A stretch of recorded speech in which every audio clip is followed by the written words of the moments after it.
Kebiasaan Nabi, kasih minum, kasih istri. Minum, kasih lagi istrinya satu teguk. Ini Nabi minum sendiri. Tunggu-tunggu gilirannya Aisyah, tidak dikasihnya. Tunggu, tidak dikasih. Aisyah mulai curiga. Nabi tetap minum. Merah mukanya Aisyah, akhirnya Nabi pasrah. Kasih. Begitu Aisyah minum, apa yang terjadi? Langsung dia muntahkan. Ternyata apa? Aisyah salah memberi resep. Garam, dia kira gula. Nabi tidak mau melukai perasaan istrinya. Nabi mau merahasiakan supaya Aisyah tidak malu. Akhirnya Aisyah tahu juga. Coba kalau bapak di rumah. Doa memang tahu ini. Apa kau tahu gendut? Sudah setengah mati. Itulah Rasulullah. Maka bapak-bapak, tidak ada kesuksesan. Tidak usah cerita sukses di kantor. Tidak usah cerita sukses di partai. Kalau istri kita menderita.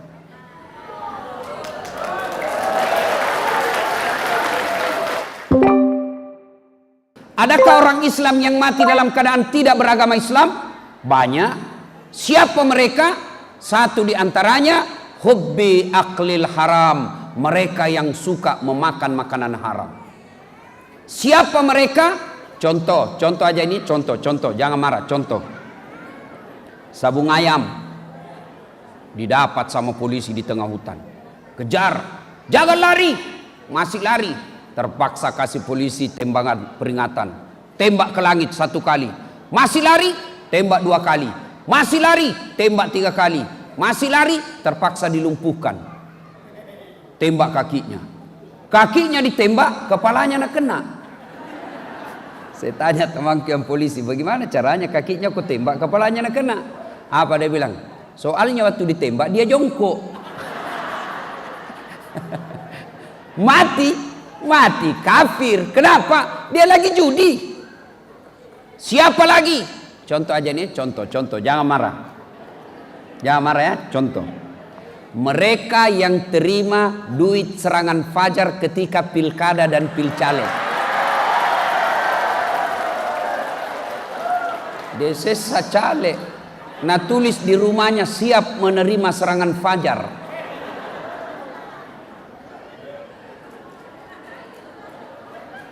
Termasuk anggota DPR yang terpilih karena nyogok.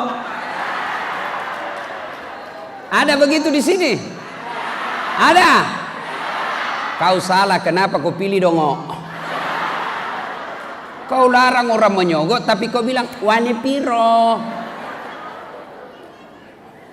Wa qala idzan. Allah kemudian berfirman, Bismillahirrahmanirrahim. Ya ayyuhalladzina amanu dukhulu fis-silmi kaffatan wa la tattabi'u khutuwatis syaitan innahu lakum adu mubin. Hai orang-orang yang beriman, masuklah engkau ke dalam Islam secara sempurna, bukan Islam pencitraan, bukan Islam pilcaleg, bukan Islam pilkada. Kemarin di Samarinda ini waktu pilcaleg ada foto yang saya lihat aneh-aneh. Dibawa kepalanya di pinggir jalan, fotonya dibawa kepalanya, baru tulis siap jungkir balik untuk rakyat. Pret. Sekarang yang terpilih jungkir balik mau untuk rakyat. Jangan Islam seperti itu. Wala tattabi'u khutuwatis syaitan, dan janganlah engkau ikuti langkah-langkah setan, karena sesungguhnya setan itu musuh yang nyata bagi kalian. Kira-kira ada enggak setan di tengah-tengah kita? Ibu, ada setan di tengah-tengah kita? Masa ada? Nah orang lagi ceramah ini. Ada, setannya bukan pocong. Tapi apa setan yang ada di tengah-tengah kita? Bentuknya handphone. Orang sudah ceramah masih sibuk. Setan itu HP-mu. Ceramah sibuk. Ini ibu 55 umurnya siaran langsung tongi di Facebook. Toa kajili-jili. Simpan saya dulu HP ta ibu. Simpan dulu HP ta ibu. Ibu-ibu yang pegang handphone selama saya ceramah, saya doakan suaminya kawin lagi. Semau kok. Simpan dulu. Bu. Simpan dulu HP-nya, simpan dulu. Mau sekali dibilang ada HP ini ibu, malah ada di Makassar Pak. Saya lagi ceramah, ini ibu-ibu ngefans betul sama saya, tapi umurnya 60 nih. Saya lagi ceramah, di depan saya duduk, barusannya ada orang saya ceramai di belakangi saya. Orang biasanya serius, ini dia belakangi saya. Diambil HP-nya, selfie. Baru dia tulis di WhatsApp, latar belakang Dasat Latif. Saya nak jadikan background. Saya bilang, ibu, kau kira kapot bunga? Selesai ceramah dia kejar saya, ngefans betul sama saya. Ustadz, boleh selfie? Sini bu, saya paling tidak suka orang capek, keringatan disuruh senyum. Ustadz selfie dulu. Ya bu, selfie. Sudah selfie, dia bilang, ulangi dulu Ustadz. Jelek Ustadz. Ulangi lagi Ustadz. Ulangi lagi. Dalam hatiku, biar 10 kali kau ulangi, nah mukamu yang jelek.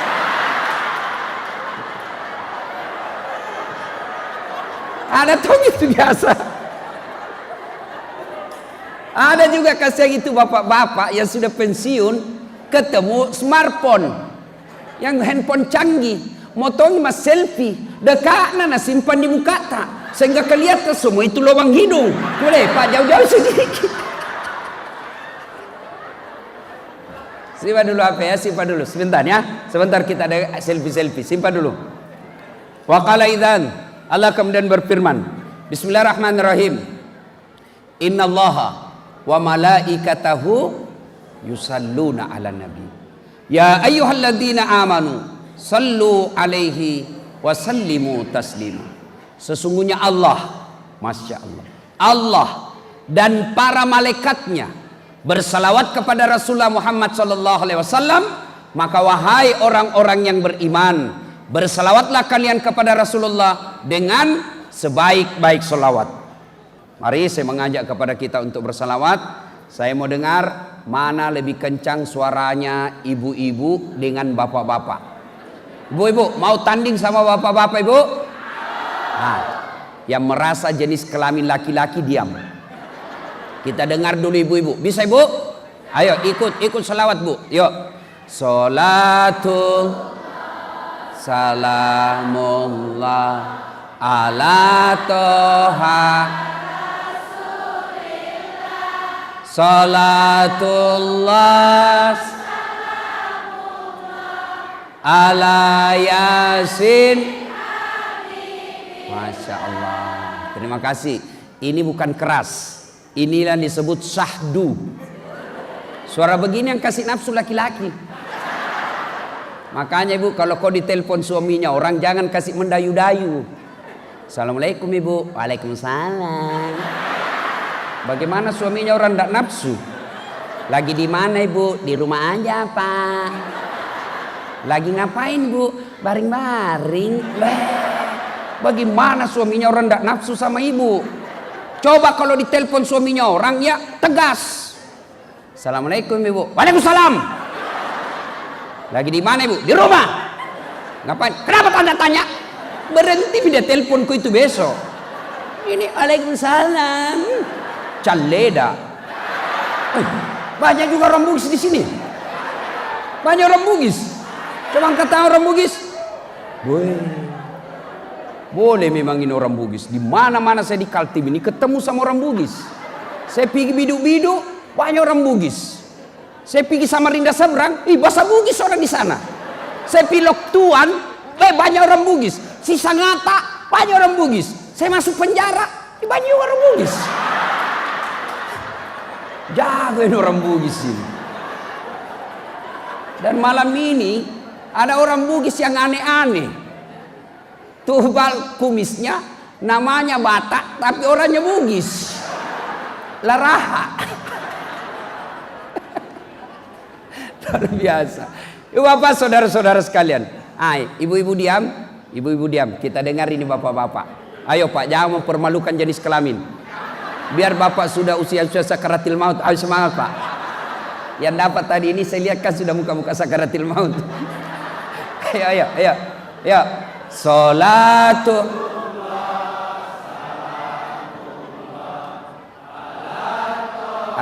lobe. Ayo keras. Salatullah ala yasin. Masya Allah. Terima kasih ibu bapak, saudara-saudara sekalian teristimewa yang kita hormati, Bapak Gubernur Provinsi Kalimantan Timur beserta jajarannya, Ketua DPRD Kalimantan Timur beserta seluruh pengurus DPD Golkar Kalimantan Timur, para alim ulama yang saya muliakan, pengurus-pengurus partai lain yang insya Allah dimuliakan dan dirahmati oleh Allah Subhanahu wa Ta'ala. Malam ini kita syukuran sekaligus memperingati Maulid. Dari Sabang sampai Merauke saya ceramah tentang Maulid, biar yang di luar negeri. Saya pernah diundang Maulid ke Italia, saya pernah diundang Maulid ke New York, saya pernah diundang Maulid ke Belanda. Semua sama temanya sama. Dengan hikmah Maulid kita mencontoh Nabi dalam kehidupan sehari-hari. Tapi masalah besarnya, bagaimana kita mau mencontoh Nabi kalau sejarahnya Nabi kita tidak tahu. Dulu saya kecil, kita kan diajarkan sejarah Nabi oleh ibu kita. Nah, kalau kau makan, jangan kau pakai tangan kiri. Nabi makan pakai tangan kanan. Nah, kalau kau kencing, jangan kau berdiri. Nabi kencingnya duduk. Bahasa Bugisnya, mat dengking. Nah, kalau kau buang air besar, jangan kau menghadap kiblat, karena itu tidak dilakukan oleh Nabi. Dulu. Kita tahu sejarah Nabi dari ibu-ibu kita, baik melalui lagu-lagu. Pada zaman dahulu kala, pada zaman jahiliyah, lahirlah seorang Rasul yang terakhir dan mulia. Berteriak mamanya, anaknya, siapa namanya mak Nabi terakhir? Nabi Muhammad namanya. Ibunya siapa? Siti Aminah ibunya. Bapaknya siapa mak? Abdullah nama ayahnya. Di mana tinggal? Di Sangatta atau Samarinda? Madinah tempat tinggalnya. Terus kenapa lagi mak? Setelah dewasa diangkat menjadi Rasul. Siapa yang angkat? Ketua DPRD atau gubernur? Oleh Allah yang kuasa. Allah itu siapa mak? Pencipta alam semesta. Itu lagunya ibu-ibu dulu. Sekarang lagunya ibu-ibu di rumah apa? Yo ayo, dongo. Jangan lagi ibu-ibu. Majelis taklim itu dirinya Nabi bilang, tiap bulan ikut pengajian, seragamnya 4 macam, tiap bulan ikut taklim, tapi masih suka joget-joget di depan suaminya orang. Apa perempuan dilarang olahraga? Tidak, tapi jangan kau campur sama laki-laki. Di depan camatlah dia olahraga. Perempuan di depan, bajunya sempit, roknya sempit, bapak-bapaklah di belakang. Ibu-ibu 1, 2, 3, bapak-bapak di belakang 4. Mana kau ibu-ibu ndak hancur? Yang ketawa serius ini. Agustusan macan ledak juga, putar ke kiri la ilaha illallah. Tua pakai jili-jilina. Ibu-ibu dulu kan tidak ada sekolahnya, bukan pengurus partai, bukan anggota DPR, tapi dari kecil dia sejarahnya, anaknya dia tahu itu sejarahnya Nabi. Sekarang ibu-ibu, gimana anak kita mau contoh kalau kita tidak pernah cerita kepada Nabi? Ditanya sama anaknya, mak, kenapa itu tahun lahirnya Nabi disebut tahun gajah? Apa Nabi bilang mamanya? Karena bukan tahun kambing goblok. Coba itu. Dia balik tanya bapaknya, pak, kenapa disebut tahun gajah? Apa Nabi bilang bapaknya? Kenapa saya kau tanya? Apa gunamu sekolah? Gimana anak kita mau mencontoh Nabi? Gimana anggota DPR mau mencontoh Nabi? Sejarahnya Nabi dia tidak tahu. Saya mau tanya ini, anggota DPR mengaku anggota DPR. Siapa anak pertamanya Nabi? Ayo, yang anggota DPR. Saya kasih hadiah kalau ada yang tahu. Ayo, anak. Gimana kalian mau mencontoh Nabi? Sejarah Nabi Bapak tidak pernah buka. Tapi bicara sejarahnya Hitler, Machiavelli, Bapak tahu. Maka Bapak berpolitik, dicuci otaknya oleh Machiavelli. Begitu saya diberitahu ini, siapa yang hadir? Anggota DPR Golkar dan pengurus-pengurus Golkar. Saatnya diperdengarkan bagaimana Rasulullah dalam berpolitik. Ini tujuannya maulid. Kalian tidak mau maulid silakan, tapi jangan tuduh kami sesat. Enak. Kau tidak mau Isra Mi'raj silakan. Kami juga menghargai itu, tapi tolong hargai juga saudara-saudara kita yang mau memperingatinya. Bicara soal maulid berkaitan dengan dunia kegiatan kita sebagai politisi. Kenapa Nabi menjadi pemimpin yang sukses? Betulkah Nabi sukses? Betul. Mana ukurannya? Satu, kalau saya diakui oleh sesama muslim, biasa, memang wajar. Tapi kalau saya diakui oleh bukan anggota saya, maka itu baru luar biasa. Mana?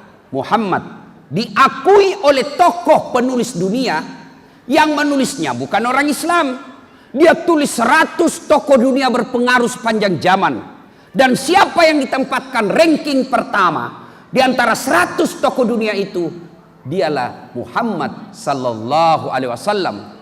Yang padahal penulis buku ini non muslim, tapi yang ditempatkan nomor 1 baginda kita Muhammad sallallahu alaihi wasallam.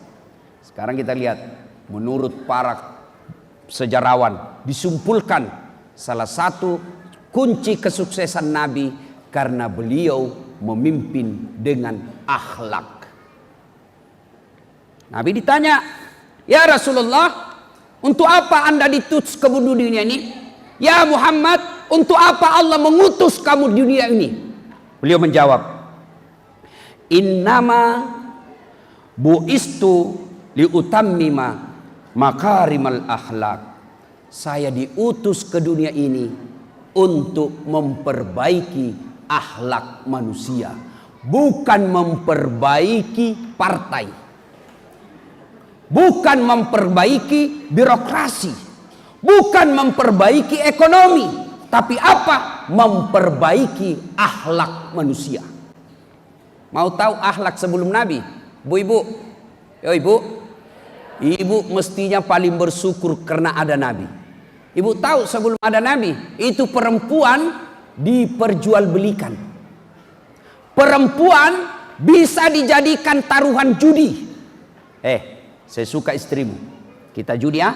Kalau saya kalah kok, saya pakai istrimu 4 bulan. Coba. Nasib perempuan zaman itu dilahirkan hanya untuk melahirkan. Dulu perempuan dianggap aib dalam keluarga. Turun Rasulullah, wanita jangan kau lecehkan wanita, hargai perempuan. Mana buktinya? Nabi mengatakan al jannatu takhta aqdamil ummahat, sorga itu berada di bawah telapak kaki ibu. Dimuliakan perempuan. Dalam birokrasi pemerintahan, Nabi jelaskan perempuan adalah tiangnya negara. Hancur wanita, hancur negara. Tegak wanita, tegak negaramu. Itu dimuliakan perempuan. Tapi sekarang perempuan yang hina dirinya sendiri. Dengan cara apa?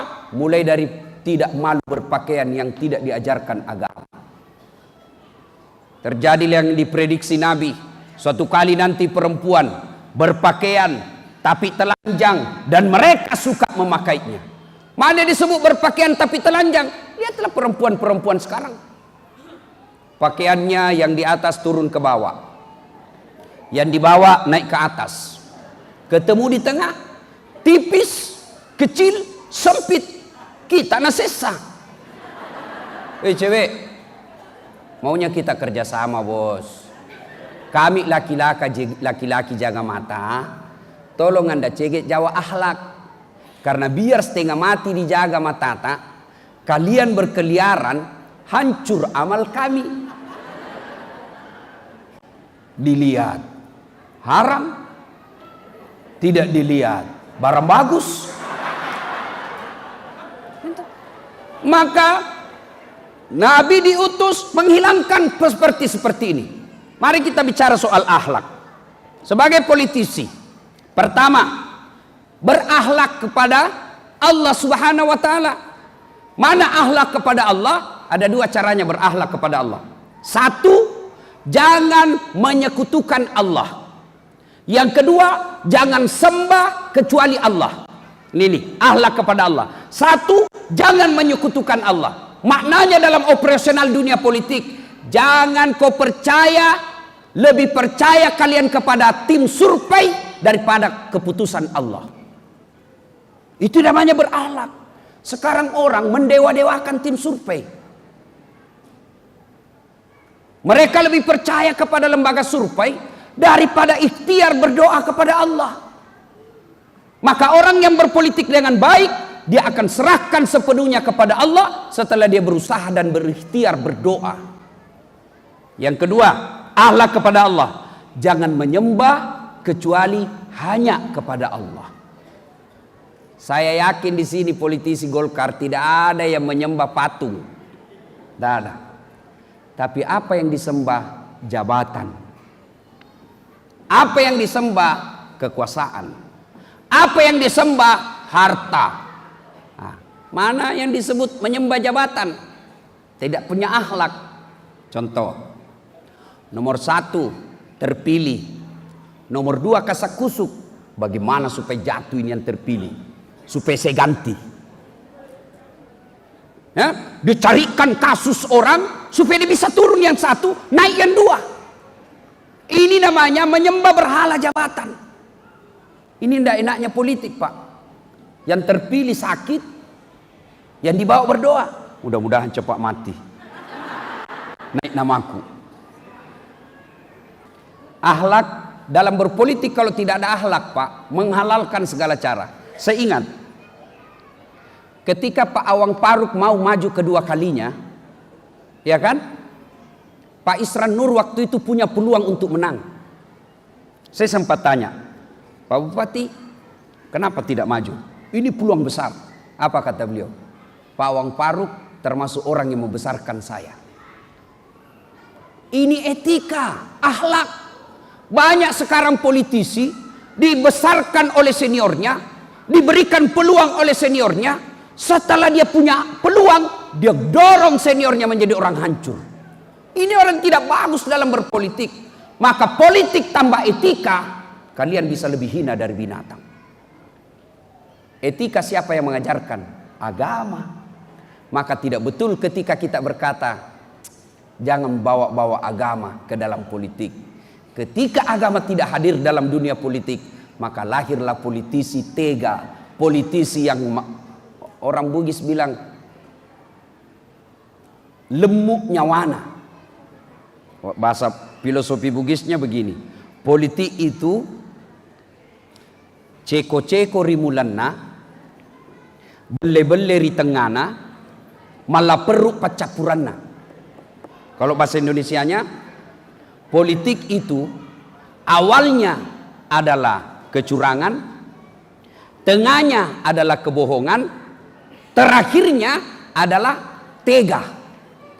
Kenapa bisa begini? Karena tidak ada akhlak, dan akhlak itu diajarkan di agama. Maka tidak betul ketika Bapak Ibu berkata jangan bawa-bawa agama dalam politik. Ibu bapak saudara-saudara sekalian.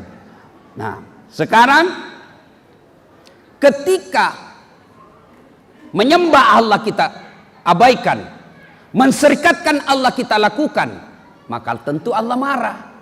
Lalu ketika Allah marah, maka Allah memakai makhluknya yang lain untuk menegur kita. Gimana cara Allah menegur? Makhluk Allah marah, disuruh marah. Apa? Air. Marah ku air, banjir. Bayangkan, air laut naik jalan-jalan ke darat, pulang bawa manusia, tsunami. Makhluk Allah marah, tanah goyang, gempa. Kalau dulu kita cuma kenal gempa, sekarang ada lagi namanya likuidasi. Itu likuifaksi. Coba, itu kalau Allah marah, makhluk Allah yang lain dipergunakan untuk menegur manusia. Nah, ibu bapak saudara-saudara sekalian, itu dulu akhlak kepada Allah. Yang kedua, akhlak kepada sesama. Tidak usah dulu kepada orang lain, kepada keluarga dulu. Mari kita lihat, dengar akhlaknya Nabi kepada istri dulu. Rasulullah Sallallahu Alaihi Wasallam suatu ketika pulang ceramah, kalau kita sekarang begitu ketuk pintu, Assalamualaikum ya Khumairah, tidak ada jawaban. Ketuk 2 kali, tidak ada jawaban. Ketuk 3 kali, tidak ada jawaban. Apakah Nabi tendang pintunya? Tidak. Nabi ambil serbannya, dihamparkan depan pintu. Beliau tidur beralaskan serban, rela kedinginan semalam suntuk. Kenapa? Karena tidak mau mengganggu istrinya yang lagi pulas tidurnya. Pas bangun istri beliau, apakah Nabi marah? Subhanallah, Nabi ambil tangan istri beliau lalu berkata, adindaku sayang, maafkan saya karena saya terlambat pulang tadi malam sehingga saya tidak bisa memberikan kehangatan dalam tidurmu. Masih ada suami seperti ini? Bapak-bapak misalnya ini ketua komisi Pak, rapat 24 jam, pulang di rumah ditutupkan pintu, apa bapak ambil? Woi, buka kau gendu, setengah mati cari kangkong, kau tutup pintu, bukai. Coba Rasulullah minta maaf.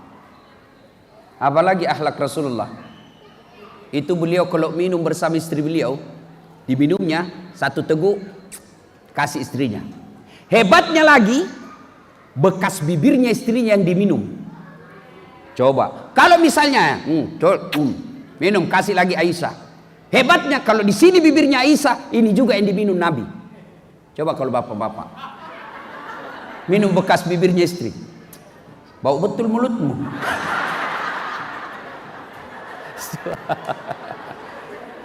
Coba apalagi akhlak Rasulullah. Suatu kali Nabi pulang, kebiasaan Nabi kasih minum, kasih istri, minum, kasih lagi istrinya 1 teguk. Ini Nabi minum sendiri, tunggu-tunggu gilirannya Aisyah, tidak dikasihnya. Minum tunggu, tidak dikasih. Aisyah mulai curiga. Nabi tetap minum, merah mukanya Aisyah. Akhirnya Nabi pasrah, kasih. Begitu Aisyah minum, apa yang terjadi? Langsung dia muntahkan. Ternyata apa? Aisyah salah memberi resep garam, dia kira gula. Nabi tidak mau melukai perasaan istrinya, Nabi mau merahasiakan supaya Aisyah tidak malu. Akhirnya Aisyah tahu juga. Coba kalau bapak di rumah, doa memang tahu ini, apa kau tahu gendut, justru setengah mati. Itulah Rasulullah. Maka bapak-bapak, tidak ada kesuksesan, tidak usah cerita sukses di kantor, tidak usah cerita sukses di partai, kalau istri kita menderita.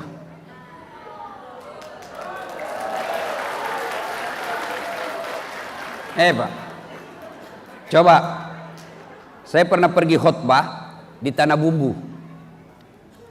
Ada orang datang curhat selesai khutbah, dia pegang paha saya. Ustadz, tolong doakan saya. Kenapa Pak? Saya ini kasihan 4 tahun merantau ke sini. Tahun-tahun pertama sukses betul sampai sekarang.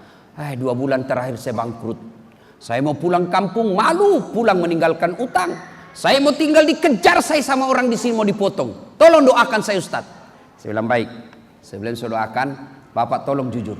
Bagaimana perlakuan Bapak kepada istrinya selama ini? Apa dia bilang? Wah, itu dia Ustaz. Lebih ku sayang istrinya orang daripada istriku. Saya bilang jangan banyak bicara, itu sebabnya. Coba. Ada orang bertahun-tahun cari nafkah, merantau dari Jawa, merantau dari Sulawesi, bertahun-tahun cari nafkah di Kalimantan, banyak duitnya, tapi tidak bisa bahagia. Kenapa? Istrinya dia tipu. Alasan rapat-rapat, ternyata pergi merapat. Kalau istrinya minta uang selalu tidak ada. Tidak ada. Sekalinya teman SMA-nya yang pernah naododo, tanam kode SMS banking. Tidak akan ada kebahagiaan bagi mereka yang mendurhaka istrinya. Tidak akan ada. Coba, Bapak, saudara-saudara sekalian, masih ingat waktu menikah Pak? Bapak masih ingat waktu menikah? Coba dengar kalimatnya waktu kita menikah. Saudara Dasat Latif, saya nikahkan engkau dengan anak gadisku, Naura Siddiqia Nasrun, dengan mahar seperangkat alat sholat tunai karena Allah. Siapa yang kita jadikan jaminan? Siapa yang kita jadikan garansi? Bukan gubernur, bukan ketua partai. Siapa? Allah Subhanahu wa Ta'ala. Lalu pantas ketika kita hianati itu yang kita halalkan atas nama Allah, pantas 30 tahun kita ngurus partai, kok tidak bisa bahagia hidup kita? Kenapa? Karena istri yang setia mendampingi kita, bapak hianati. Heran saya lihat kadang kala orang sopan sama istrinya orang, tapi sama tetangga, sama tetangganya sopan, sama istrinya kasar. Sama tetangga, assalamualaikum ibu, gimana kabar ibu, sehat-sehat? Sehat Pak Haji. Sekalinya istrinya tahan tuh kaki, dimana simpang kaki nu dong, kalau sudah tua biar jalan dan tahu juga. Bingung. Coba. Mau ibu punya suami seperti Nabi? Mau ibu? Nah, pertanyaan buat ibu, sudahkah ibu punya sifat seperti istrinya Nabi? Nah, yang jadi masalah. Ibu mau punya istri seperti Nabi, suami seperti Nabi, tapi kelakuan ibu kayak orang tidak punya agama. Setengah mati suaminya carikan uang, ibu kita kira itu gampang jadi laki-laki? Ibu, woi, kita kira gampang jadi laki-laki? Ibu itu ditanggung dunia sampai akhirat. Ditanggung dunia sampai akhirat. Dunia suami mikir, bagaimana supaya suami istriku bisa beli cincin dia pulang tidak dihina orang. Bagaimana supaya saya bisa belikan mobil istriku supaya dia pulang kampung tidak dihina saudaranya. Bagaimana supaya istriku pakai AC kamarnya supaya baik kulitnya. Dipikir semua itu suami. Dan bukan cuma sampai itu, di akhirat suaminya ulama, suaminya hafal Quran, istrinya tidak pakai jilbab, istrinya tidak sholat, istrinya tidak puasa Ramadan, ku ampusakum wa ahlikum nar. Suami, kau temani istrimu masuk neraka, ditanggung ibu sampai di akhirat. Beda ibu-ibu, suami tukang judi, suami pemabuk, suami koruptor, suami tidak sholat, suami tidak puasa, tapi istrinya baik agamanya, tidak ada urusan kata Nabi. Jangan korus itu, suamimu punya dosa, kalian tidak ada urusan dengan suamimu. Bahkan Nabi jelaskan, silakan kau pilih pintu surga yang kau mau kalau istri baik sifatnya. Makanya ibu jangan suka ngomel, ngomel aja kerja. Ya ketawa serius orang ini. Di kantor bingung menghadapi orang unjuk rasa, dimaki-maki kasihan suamita, dihina, dibilangi bikin binatang, dilempari kursi, sampai lagi di rumah dimaki-maki lagi sama istrinya.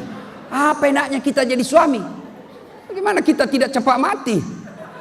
Sampai di rumah kau periksa terus HP-nya suamimu. Bagaimana tidak serangan jantung? Terpaksa kau ditipu. Jujur suamimu marah kok, dibohongi lebih marah, lebih kita bohong. Bu, mau tenang perasaan. Sifatnya Khadijah, gimana sifatnya Khadijah? 3 hari 3 malam Rasul tidak pulang, menerima wahyu pada usia 40 tahun, pulang kedinginan menggigil. Lalu beliau katakan kepada istrinya, istriku selimuti saya kedinginan dan menggigil. Ibu-ibu, 3 hari 3 malam suami tak pergi, di telepon tidak ada kabar, di WhatsApp tidak dibaca, di telepon dia reject, pulang menggigil, kira-kira selimuti saya. Ibu-ibu kira-kira langsung kita selimuti? Tidak, nah interogasi dulu suaminya, dari mana kok? Maka kalau ibu mau tenang, sangka baik, jangan pernah sangka buruk sama suami. Orang yang selalu sangka buruk tidak akan ada tenangnya hidupnya. Suami kita anggota DPR, telepon pagi-pagi tidak dijawab. Oh, suamiku lagi sholat duha. Telepon lagi tidak dijawab. Oh, rapat darurat. Sore dapat WhatsApp. Saya lihat istrimu suamimu bonceng cewek, cantiknya lagi.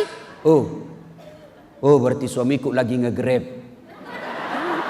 Perasaan tidak curiga.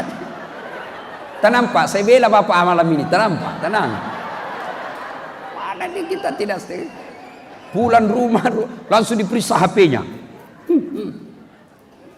Ada temanku waktu SD cinta-cinta monyet. Sampai sekarang setelah banyak video-videoku viral, enggak mau berhenti telepon saya. Saya mau blokir. Enggak enak, nanti saya dibilangi sombong. Saya mau terima telepon. Menjaga perasaannya mamanya cek. Terpaksa kutulislah di HP namanya penjual batu bata.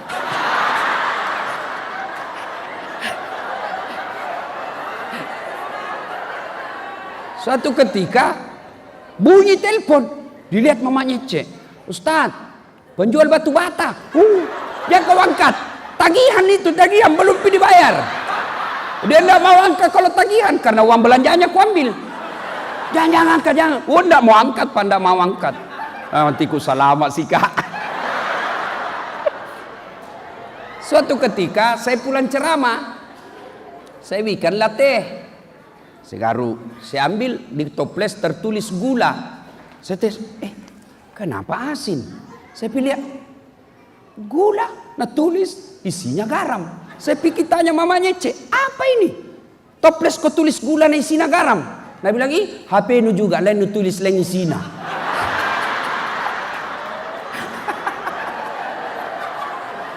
Dapat pakai ilmunya, Bu? Bu,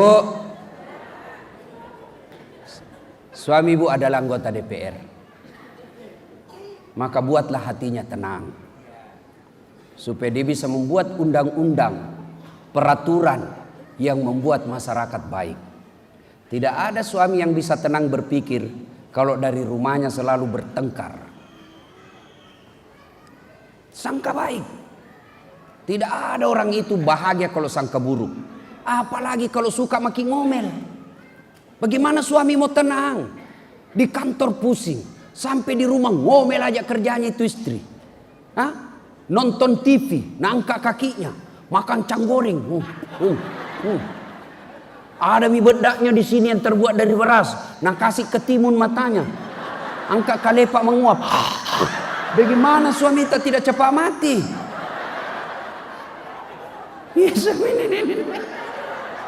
Bagus dong itu kalau pulang suami tak rapat, baku maki-maki dengan fraksi lain, dengan anggota sesama anggota, pulang ki didengar ada fitnah, sabar ki Pak, begitu memang namanya anggota dewan, enak risikonya menjadi anggota dewan Pak, kak kita tonji yang pilih tuh, sabar ki, baru kita peluk suami tak kita bukakan bajunya baru kita menyanyi, bila kamu di sisiku. Hati rasa syahdu. Senang perasaannya suami. Masuk kamar marah-marah berantakan kamar. Peluk lagi dari belakang baru kita menyanyi. Insaflah wahai manusia. Senang perasaannya. Jangan juga keterlaluan. Mentang-mentang suami tak sudah tua-tua pensiun, sakit-sakit, kita pangku-pangkulah kepalanya sambil menyanyi. Bila Israel datang.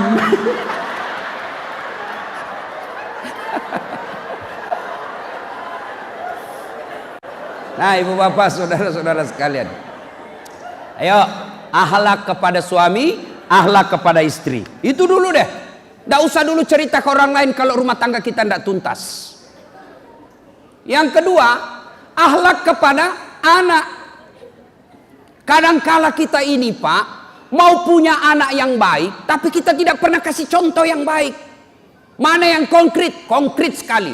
Awas kok, saya dapat kau merokok, saya tempelin kau. Jangan memang kau merokok, saya dapat kasih makan kau dengan bungkusnya. 20 menit kemudian, nak, kau beli rokok, pret. Gimana kita larang anak tak merokok, baru kita merokok di depannya. Gimana ceritanya? Nah, jangan kau bicara kasar, ku dapat kau bicara kasar, setempelin kau. Setempelin sudah bicara kasar. Heran saya lihat kadang-kala orang tua sopan sama anaknya tetangganya, tapi kurang ajar kalau ngomong sama anaknya. Bu, kasih contoh anak yang baik. Prestasi ibu bukan sekedar jadi anggota DPR. Prestasi bapak bukan sekedar menjadi anggota DPR provinsi atau pusat. Prestasi kita adalah lihat anak kita. Orang tua sekarang bangga kalau anaknya pintar bahasa Inggris, tapi tidak malu kalau keluar rumah tidak tutup aurat. Bangga kalau anaknya pintar bahasa Jepang, tapi tidak malu kalau anaknya sudah balik tidak pernah sholat jamaah. Ada orang hebat sekali yang bilang anaknya pintar bahasa Inggris. Apa hebatnya? Nah banyak yang bisa begitu. Masa banyak Ustadz? Kopi di Inggris. Itu anak-anak di Inggris, bahasa Inggris semua Pak. Betul. Memangnya kalau bapak nanti, bapak-bapak sudah meninggal, anak pintar bahasa Inggris, memangnya kalau berdoa nanti anak tadi depan masjid atau di atas kuburan pakai bahasa Inggris? Oh my God, please help me my mother. Apa hebatnya? Yang paling hebat itu kalau anak punya bapak, dia ingatkan bapaknya, Pak, bapak anggota DPR, bapak harus jadi contoh. Malu saya Pak, malu saya anak tak kalau begitu kelakuan tak Pak. Itu baru hebat. Pergi bapaknya di WhatsApp, Pak, saya bangga bapak jadi anggota DPR, tapi saya malu kalau bapak tidak sholat duhur. Saatnya sholat duhur, cari ke masjid. Itu kaya maki Pak. Bapak pernah dapat WhatsApp seperti itu dari anak tak? Paling WhatsAppnya, Pak, habis pulsa. Siapa yang salah? Orang tua. Itulah fungsinya, jangan kasih makan uang haram anak tak. Nabi sudah jelas, kalau kau sering kasih makan uang haram anakmu, jangan pernah berharap anakmu akan baik. Sini fungsinya ibu, sebagai istri anggota DPR, datang suami, Pak, biasanya gajimu cuma 10 juta, ini kok bisa 10 juta 500, dari mana ini 500, halal tidak? Kalau halal masuk, kalau tidak, bapak aja yang mau makan, silahkan makan sendiri. Jangan kasih makan anakku. Itu baru istri yang baik. Bisa ibu? Bisa. 15.000 bisa. 500.000 bisa. 15 juta bengkok mukanya. Sini nih, sebentar tuh.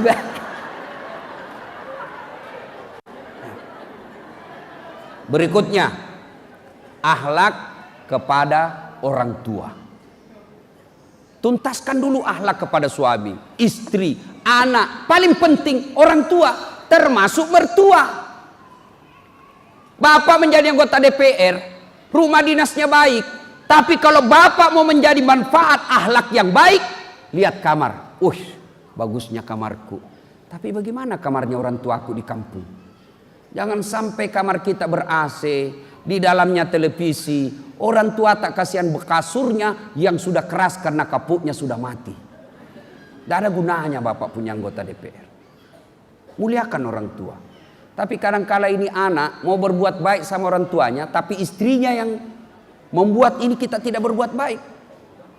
Dapat tunjangan dan uang kaget dari kantor. Berkatalah suaminya, Mak, Bu, ini ada kasihan lebih-lebih bonus. Bagaimana kalau kita bawa umrah kasihan di bapak ibu di kampung? Langsung datang istrinya. Apa? Mamamu terus. Itu juga ada anakmu kan? Langsung dia bilang suaminya, terserah kalau begitu. Ada suami begitu di sini? Ada di sini takut sama istrinya? Berhenti Pak jadi laki-laki kalau takut sama istri. Apa mau takut sama istri? Nah gaji tak semua diambil. Belum pindah dia sudah tahu itu kerjasama sama bendahara. Dia bilang, jadi Ustaz tidak takut sama istrimu? Apa mau takut sama istriku? Cuma istriku lebih berani dari saya. Kenapa bapak terlalu takut sama istri? Soalnya kalau dia marah Ustaz, dia kasih pecah piring. Dengar baik-baik ini Pak, ilmu laki-laki. Kalau dia kasih pecah piring itu istri satu, kasih pecah satu lusin. Dia kasih pecah gelas, kasih pecah semua. Kenapa? Piring, gelas boleh dibeli. Harga diri sebagai suami tidak boleh diinjak-injak istri. Takbir! Nah itulah suami yang takut sama istrinya tadi. Bapak saudara-saudara sekalian, Pak, jangan pernah menunda kebaikan karena takut sama istri. Makanya saya bilang sama istriku, begitu selesai saya akad nikah, saya panggil berdua.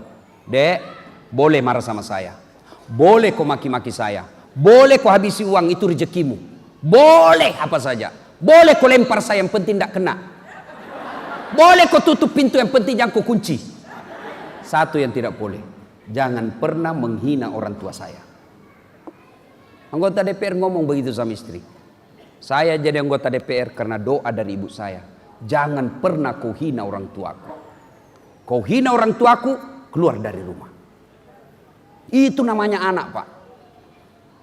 Saya belum tentu jodoh sampai akhir Waktu kau dikubur belum tentu kita jodoh. Jodoh ada di tangan Tuhan. Belum tentu saya jodoh sampai ajalku. Tapi orang tuaku, biar kau cuci seluruh air yang ada di dalam diriku ini. Kau cuci seluruh laut yang ada darah dalam dagingku itu. Tidak akan pernah menghilangkan darah daging orang tuaku. Itu Pak. Dan sampai Bapak jadi anggota DPR berdosa sama orang tua karena takut sama istri. Ibu jangan juga membuat suami takut. Ya, akhlak. Berikutnya, akhlak kepada sesama. Sosial kemasyarakatan. Bicara soal akhlak sosial kemasyarakatan, belajar dari sholat jamaah. Coba dari sholat jamaah Pak. Ada imam, ada makmum. Itu akhlak berjamaah Pak. Jadi imam, tidak boleh sembarang Pak. Ajaran, fikih, sholat jamaah, mengatur. Imam itu tidak sembarang. Kenapa? Syarat jadi imam, satu. Yang paling alim. Berarti kalau dalam sosial kemasyarakatan memilih pemimpin cari yang cerdas. Tapi yang lebih penting dari cerdas adalah benar. Biar dia cerdas, kalau tidak benar hancur itu Pak. Dia sama-sama alim, sama-sama fasih. Maka kata Nabi, pilih yang paling senior. Sama-sama paling senior, sama-sama alim, sama-sama fasih. Maka alternatif terakhirnya kata Nabi, pilih yang paling lama tinggal di tempat itu. Kalau ini dipilih kriteria memilih ketua partai Pak, tidak ada ribut, tidak ada partai tandingan, tidak aja pakai kriteria aman dalam berpartai. Ibu bapak saudara-saudara sekalian yang saya muliakan, berikutnya lagi akhlak kepada non muslim. Bagaimana agama mengajarkan kita akhlak kepada non muslim?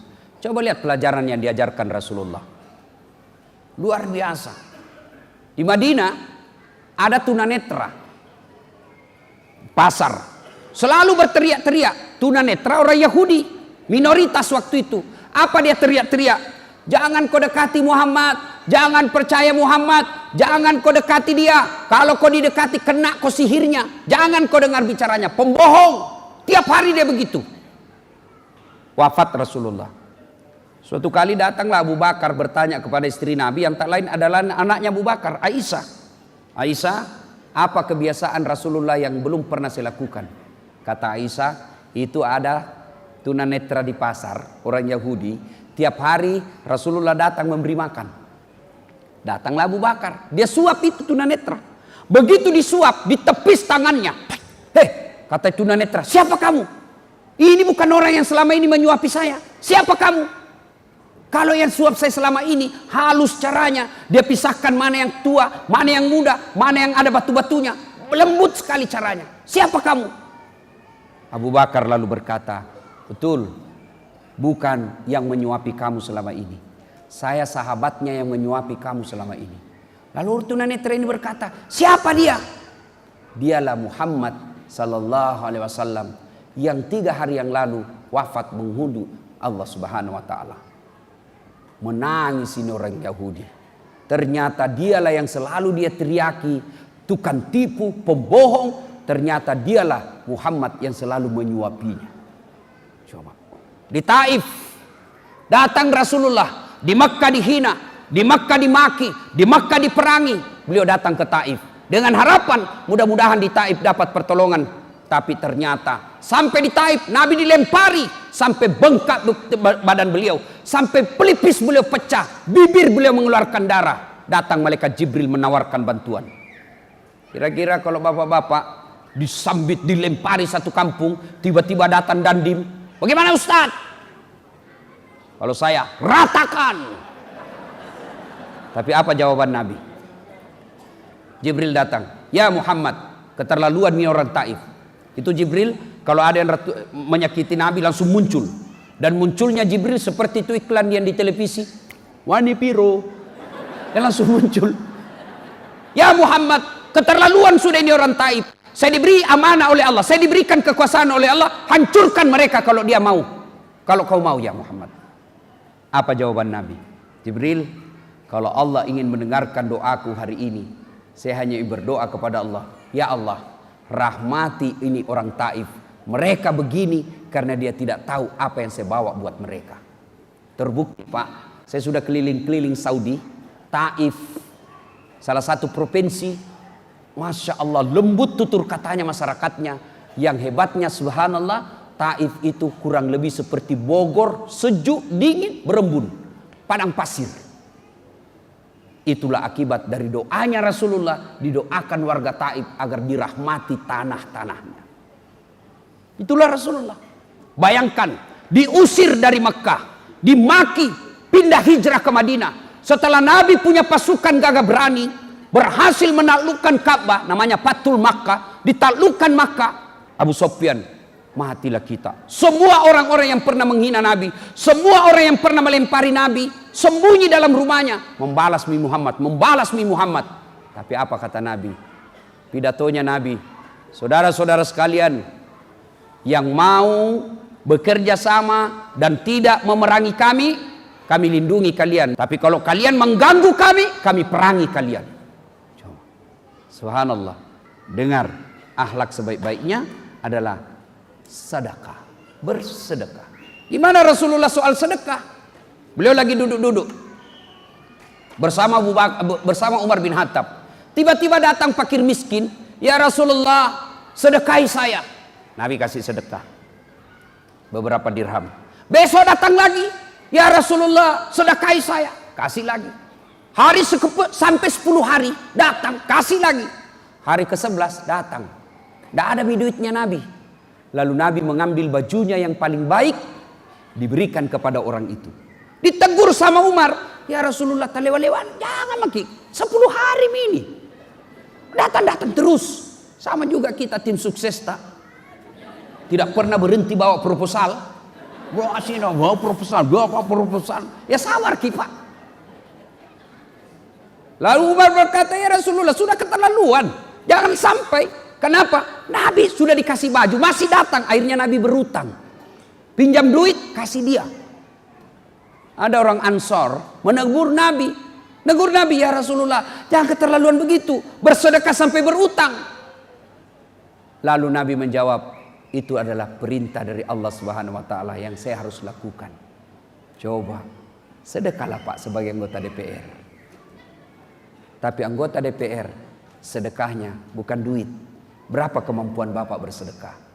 Sedekah Bapak kepada rakyat adalah bikinlah perda yang membuat orang tenang dalam beribadah, tenang dalam belajar, tenang dalam menuntut ilmu, tenang dalam bekerja. Itulah sedekahnya Bapak. Kalau sedekah duit, berapa kemampuan kita? Tapi sedekahlah dengan berpikir bagaimana perda dibuat untuk mensejahterakan rakyat. Tapi bukan perda yang justru memperkaya diri sendiri. Insya Allah itu sedekah. Saya mau tanya, di Kaltim ini Pak, ratusan penghafal Quran. Di Kaltim ini ratusan penceramah Pak, kalau tidak ribuan. Di Kaltim ini ratusan orang kaya. Di Kaltim ini ratusan orang-orang cerdas, profesor, doktor.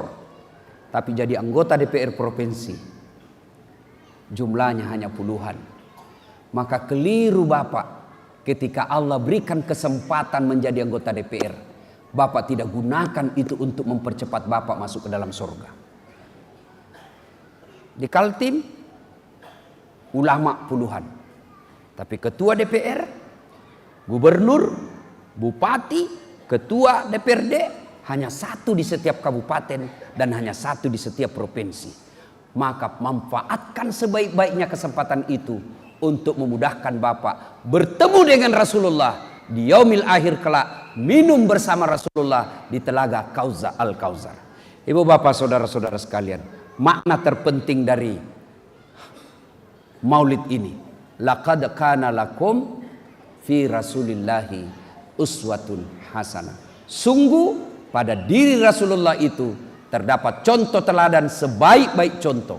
Apapun profesi dan pekerjaan kita ada pada diri Rasulullah. Sebagai kepala rumah tangga, beliau kepala rumah tangga. Sebagai politisi, beliau adalah pemimpin. Sebagai orang kaya, beliau adalah pengusaha muda pada saatnya. Sebagai tokoh masyarakat, beliau pun orang yang sangat disegani di Mekah pada saat itu, sehingga diberi gelar Al-Amin, yang terpercaya. Pada akhirnya tidak ada gunanya kita dengar maulid setiap tahun apabila tidak ada contoh yang kita bawa pulang untuk kita laksanakan dalam kehidupan sehari-hari. Inilah saja tausiah kita, mudah-mudahan ada manfaat. Terima kasih dan mohon maaf jika ada kata dan kalimat yang tidak berkenan. Jika masih mau mendengar ceramah saya, silahkan nonton Tablik Akbar Damai Indonesiaku TV One setiap hari Sabtu atau Ahad pukul 14.30 sampai selesai. Cuma agak lama menunggu, sekali sepekan baru muncul. Tapi kalau mau muncul setiap saat 24 jam boleh dinonton. Silahkan ambil HP, buka aplikasi YouTube, tulis nama saya Dasat Latif. Keluarlah ceramah saya ribuan itu. Sudah itu jangan lupa kasih tanda begini. Ini ya. Lebih bagus lagi kalau Bapak kasih subbreaker. Apa? Ya, subscribe. Ya. Jangan kasih begini, bos. Kalau Bapak kasih begini dicari ke malaikat pencabut nyawa. Masa ceramah dikasih begini, tidak enak. Ya. Cuma cepat habis kuota. 1 jam menguras kuota. Maka saya sediakan namanya Cersi, ceramah singkat. 1 menit saja, Pak. 1 menit 60 detik. Tapi insya Allah ada ilmu di dalamnya. Gimana caranya, Ustaz? Follow saya di Instagram. Dasat Latif 1212. Sudah ku follow, sudah ku tidak mau tak putar ceramahmu, Ustaz. Hakul yakin tidak ada kuotamu. Beli dulu kuota. Ibu bapak saudara-saudara sekalian, inilah tausiah kita, mudah-mudahan ada manfaat. Sebelum kita akhiri, mari kita kirimkan suratul Fatihah kepada Rasulullah Muhammad SAW. Khasiat dan keutamannya kita ikhlaskan untuk senior-senior kita di Partai Golkar, terutama yang sudah menjadi arwah. Di antaranya Bapak Haji Mukmin Faisal. Ila hadratil Nabi Mustafa Muhammad SAW, summa hususil ruhil almarhum Haji Mukmin Faisal. Al-Fatihah. A'udzubillahi minasyaitonir rajim.